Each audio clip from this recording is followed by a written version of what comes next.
The moment the microphone caught the wrong sound, the room changed shape. I was mid-vow, eyes locked on a future I'd rehearsed, when his phone, paired to the church's soundboard because he DJ'd the rehearsal dinner, threw a filthy little chime across the pews. Not a hymn. Not a bell. That guilty wink-wink trill people set when a specific contact calls. Heads lifted like a flock sensing rain. He flinched. The sound guy froze. My maid of honor's eyebrows touched her hairline. He mouthed, "Spam." I said, "Show me."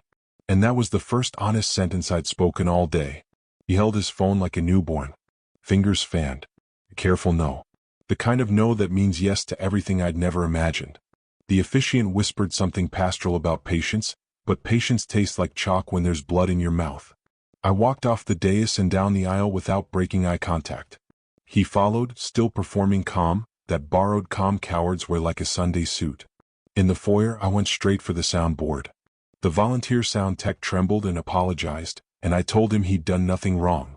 Bluetooth remembered him because he'd run the playlist last night. Of course it had.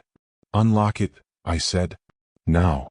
He laughed, which is what men do when they are cornered and still believe the maze is theirs. "Babe, there are guests." I looked through the glass. Our mothers, our fathers, lilies wilted by breath and expectation. "Then don't make me put on a show," I said. He locked his jaw. He pressed the side buttons like a soldier disarming a bomb. Screen black. Dead. Not dropped, not drowned, intentionally killed. He thought that killing the moment would kill the truth.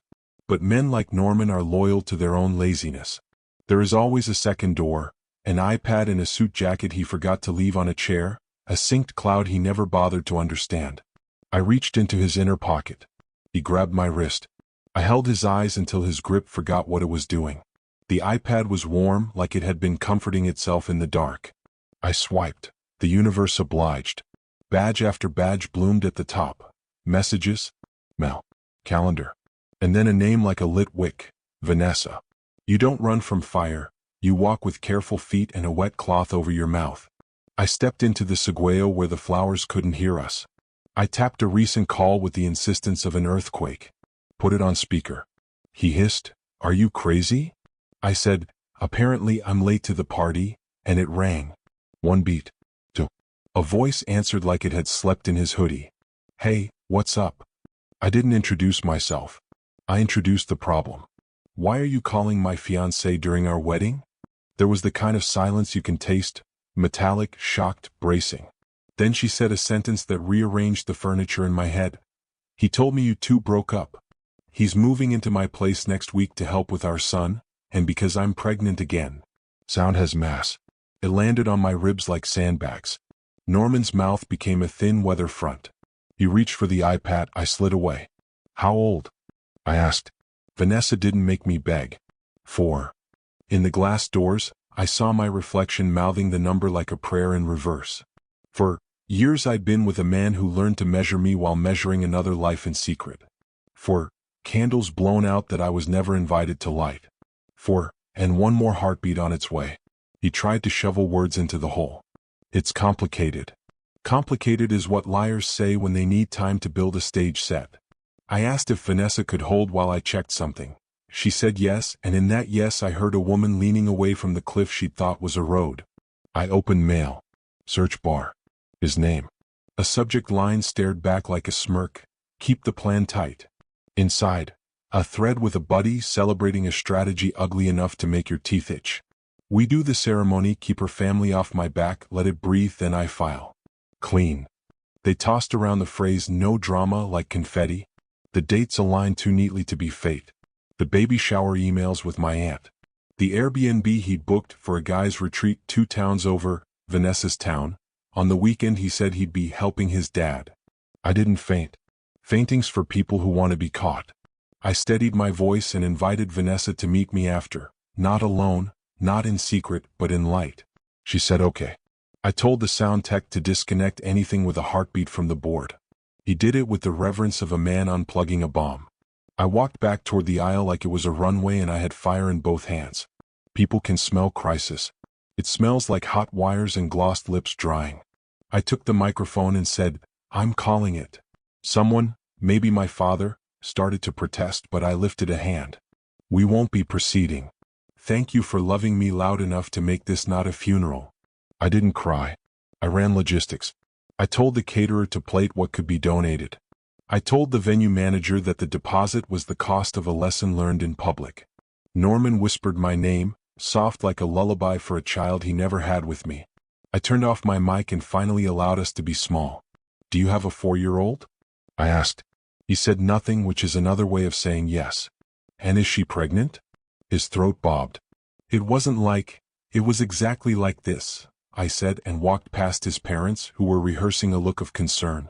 People will practice pity when accountability is the dress code. I went straight to my parents' car to breathe air that wasn't performative. Mom tried to gather me into those arms that did science fairs and prom hair, but I told her I needed 40 minutes in an outlet. In the back seat I scrolled. The iPad was a confession booth without a priest. There were calendar entries hidden in plain sight, named innocuous things like errand. At the same time a Venmo payment to V Miles carried a memo. Diapers and utilities light bulb baby bottle. There were emails to a lease office in a building downtown, ask answer approved, dates that matched next week's moving help. He put on our shared calendar as donations drop. When you look long enough, the pattern steps forward to introduce itself. He'd choreographed this, marry me to dilute the scandal for his family, then extract himself with a lawyer who loved phrases like irreconcilable differences and expedited dissolution. A soft landing lie. Meanwhile, a parallel life thrummed 2 zip codes away. I texted my bank. I called the branch manager who knew me by my coffee order from a dozen adult errands.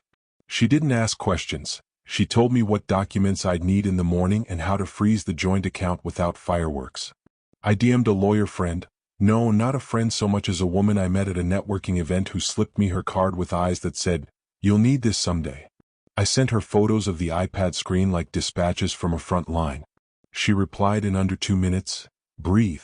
Do not confront further. Secure funds. Secure evidence. I'll meet you tomorrow at 9. Before I stepped back inside, I called Vanessa again. I told her we were not enemies. We were 2 women standing at opposite ends of the same lie. I told her I wouldn't say her name to anyone there. I asked if she could text me the address where we could meet later that afternoon, somewhere public with plastic chairs and bad coffee. She said she'd bring receipts of her own. Her voice had an ache that didn't ask me to soften, just to see. I told her I see her. Back inside, I didn't offer explanations to 100 hungry eyes. I let the truth do its silent work. The groom without the bride, the mother of the groom calculating damage, the father staring at stained glass as if it could wrestle time. My best friend pressed Advil and a bottle of water into my hand like communion. She didn't ask questions. She said, "Drive."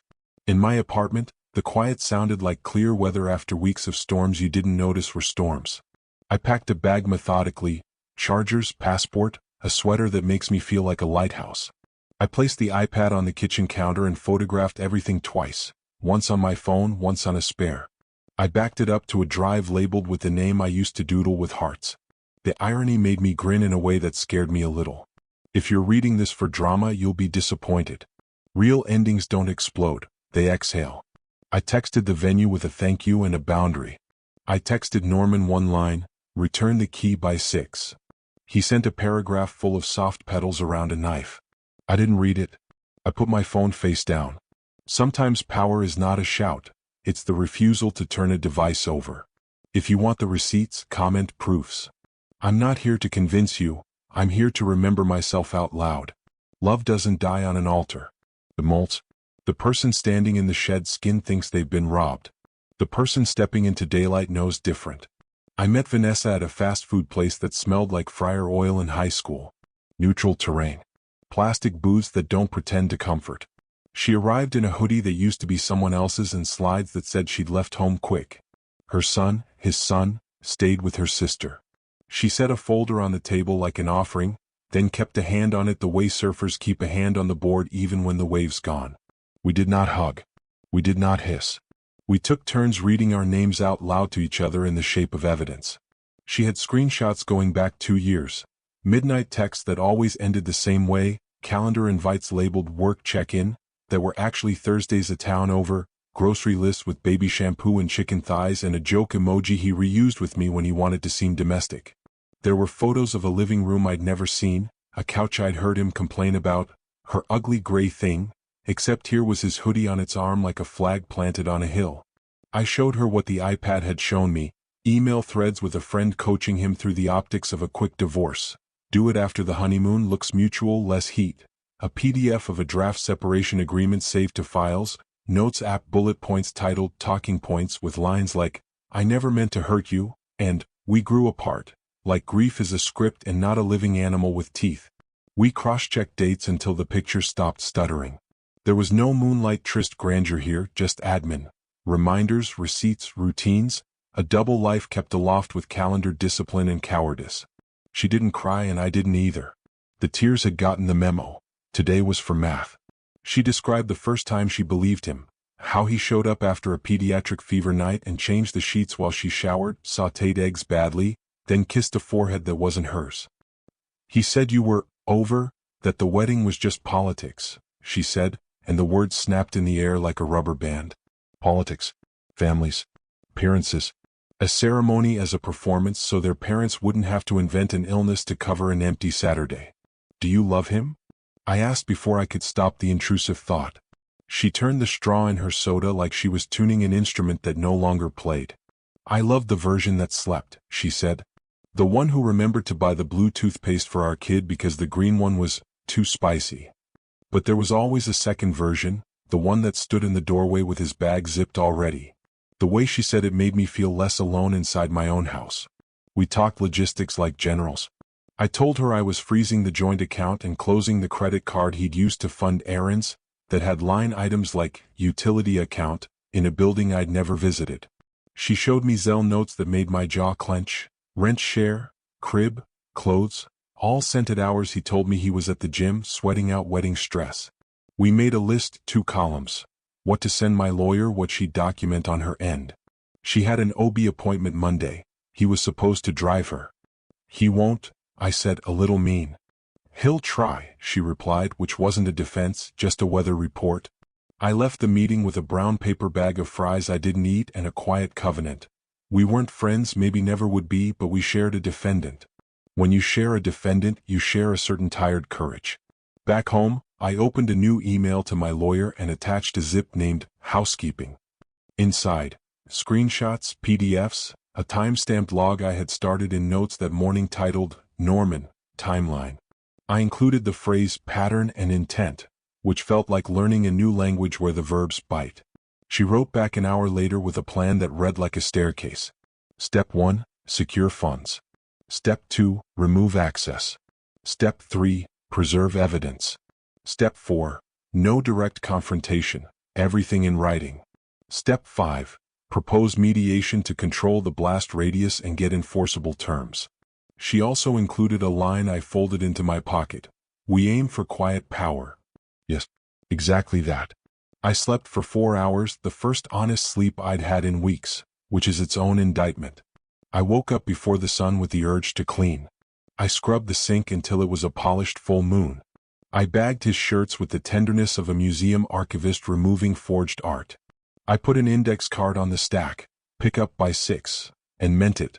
When the bank opened, I was already there with a folder that made the manager's eyebrows lift. We can put a hold pending your counsel's letter, she said. We can send new cards to a P.O. box if you'd like an interim. She printed things. I signed things. We communicated in the crisp language of signatures and limits.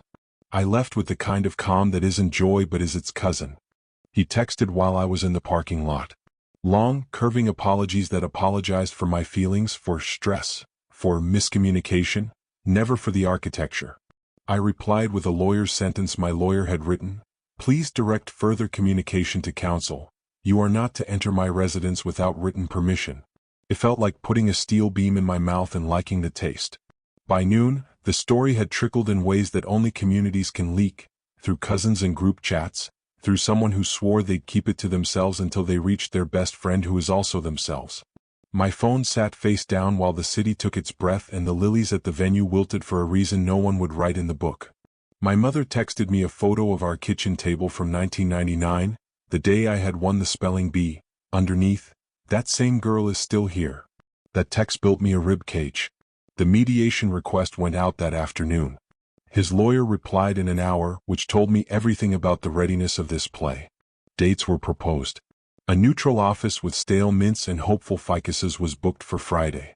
In the invitation, words like disclosure, custody, not applicable, and a placeholder for property division.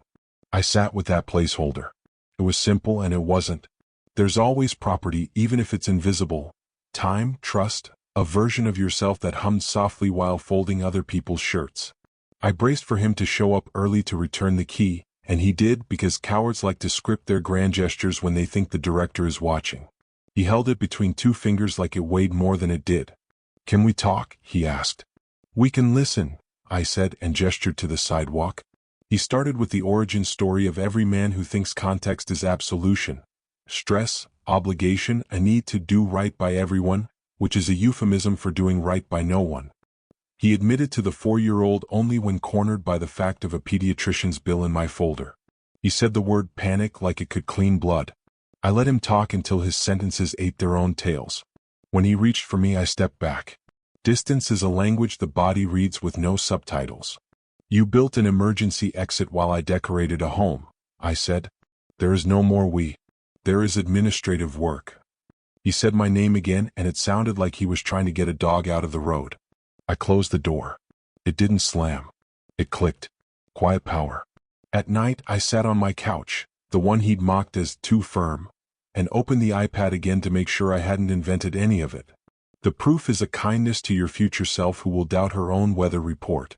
I scrolled the thread with his friend, men who call themselves entrepreneurs and wear watches as if time is impressed by jewelry, until I hit a line I hadn't seen before: "Do it fast. Everyone forgets." I typed that into my log under a new heading: "They will not." Accountability is a poor swimmer. You have to hold its head above water until it learns. For the record, I don't hate love. I hate lies that cosplay as love because they're afraid of daylight. There's a version of him that can love deeply. I saw it in the way he tucked a blanket around a sick kid. But love unpartnered with courage is just appetite, and appetite will eat you if you let it. I won't. I'm not a snack. If you want the data, redacted screenshots, timelines, emails without the last names, comment proofs. If you're here to call me dramatic, take a number and file it under women who refuse to be quiet. The line moves fast and ends nowhere. Mediation rooms are designed like dentist offices for feelings. Warm wood table. Neutral art that offends no one. 2 pitchers of water that taste like humidity. Norman sat across from me in a suit that did not fit the season. His lawyer wore velvet politeness. Mine wore steel under silk. There were forms to sign that acknowledged the significance of what we were doing while intentionally feeling like nothing. We began with ground rules and moved to disclosures. I watched him realize, slowly, stubbornly, that the paper in my folder had more gravity than the performance in his throat. Bank statements, transfers, lease applications, the message thread with the friend. The talking points captured in notes like a rehearsal for remorse. He tried the usual choreography: out of context, private, you hacked me. My lawyer, queen that she is, said, our client accessed a jointly owned device. We are presenting relevant context. If you believe a different context mitigates intent, present it now. Silence. The mediator marked a line on a bland legal pad and pivoted to terms. Money first. People pretend it's crass to start there. People are wrong. Money is the recorded memory of choices. I asked for the return of my contributions to the joint account that had been rerouted to a life I didn't consent to. The errands, the donations, the moving help, that mapped onto a lease in another woman's name. I asked for my venue costs split, my honeymoon cancellation fees covered, my legal costs paid. My numbers were not rage. They were arithmetic. He looked at Vanessa's pregnancy in absentia like it was an exhibit, not a heartbeat. I have obligations, he said, and I nodded. Yes. And you tried to outsource them to me.